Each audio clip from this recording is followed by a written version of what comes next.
How's it going, everybody? So we got a patch last Thursday, and what a patch it was. I think I can speak for everybody that we were quite surprised when we saw the patch notes. This was a really good patch. I will link to the patch notes in the video description if you want to take a look for yourself.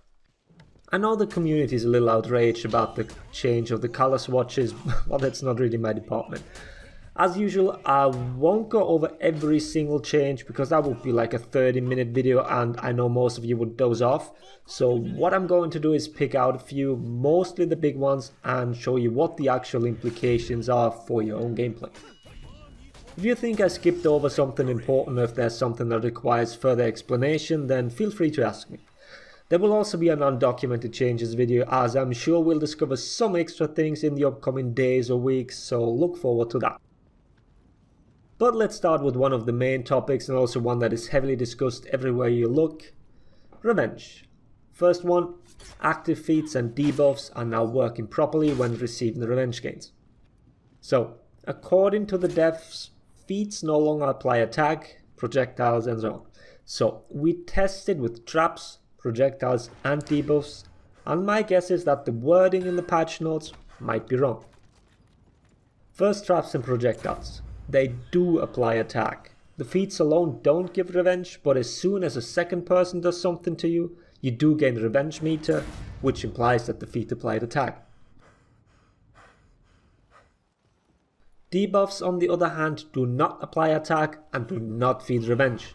So you can be an active participant in a fight and debuff. This includes targeted as well as the AoE ones, but not feed any revenge. The game considers direct damage as an indicator for revenge and the associated taxes, it seems. Whether this is now working as intended, I don't know, but at least it makes sense now. You do have a rule to go by.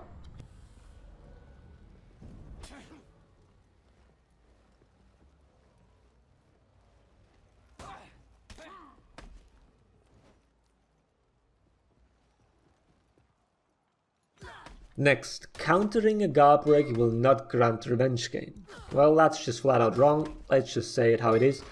Countering a guard break still gives revenge, the exact same amount as if the guard break succeeded actually.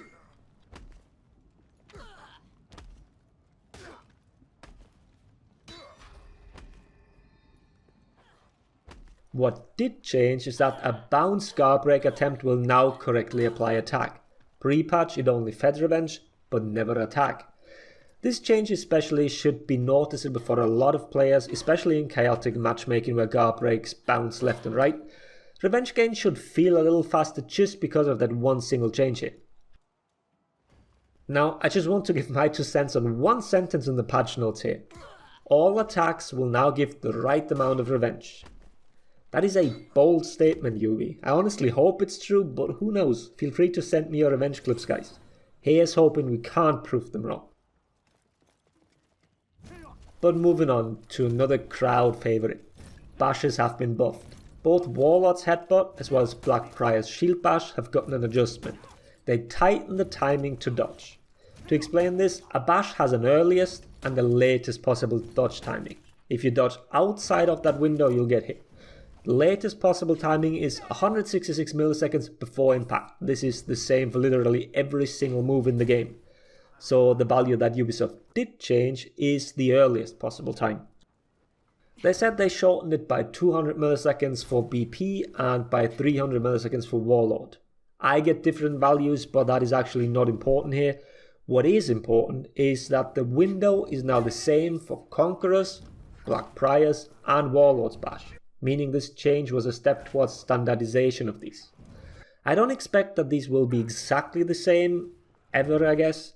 Differences are fine, but let me showcase this with a little graphic. Maybe it's clearer than why this was a good change.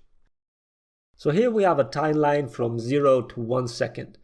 We're assuming that the Blackbriar starts his dodge at 0 milliseconds, the minimum time to initiate his bash is 100 milliseconds, and the bash itself takes 500 milliseconds, which means that the bash connects at 600 milliseconds on the timeline.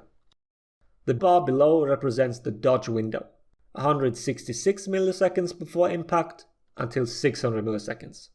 And to reiterate, this window is now the same for Conk, BP and Warlord.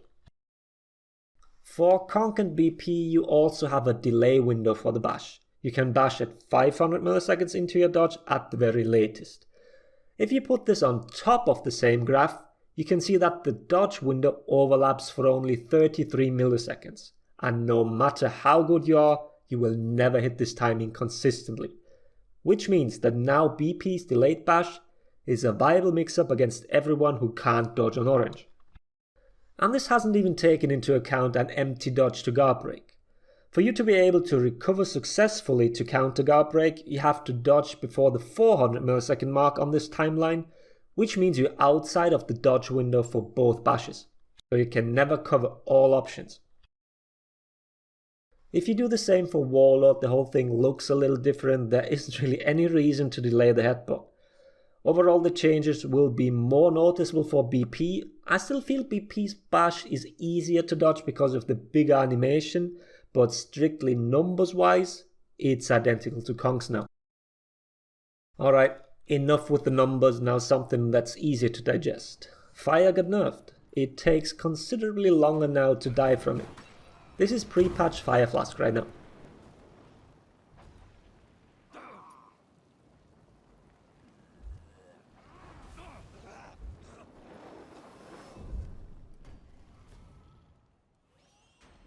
And this is the current version.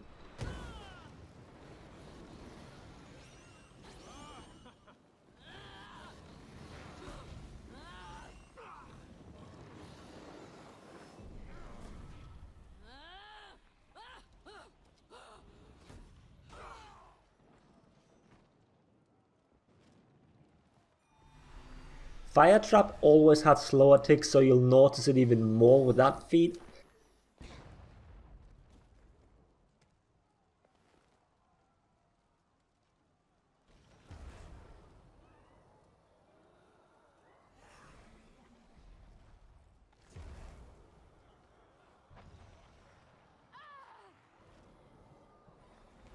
Just for fun, here is what it looks like when you have healing feats running at the same time.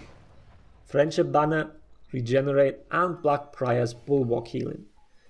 You guys decide whether this is fine now, if it's overnerfed or needs more lowering of the ticks or tick rate.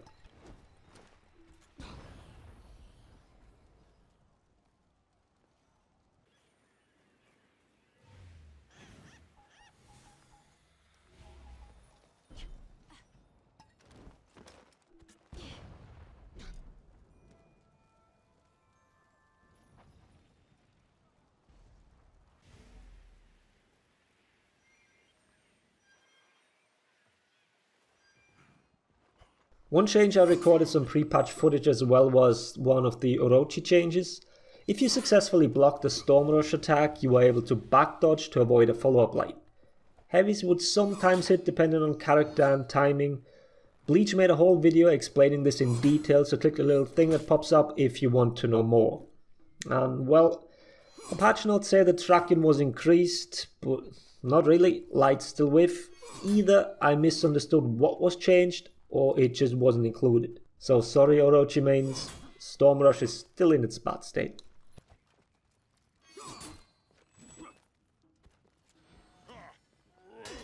Now the last topic is recoveries. There are dozens of recovery changes and even I got bored checking them all, so I won't even bother you with the money values here. If you need an explanation about recoveries in general, I made a whole video about them, so feel free to check that one out. But yeah, tons of changes. Here are two examples of what you might notice.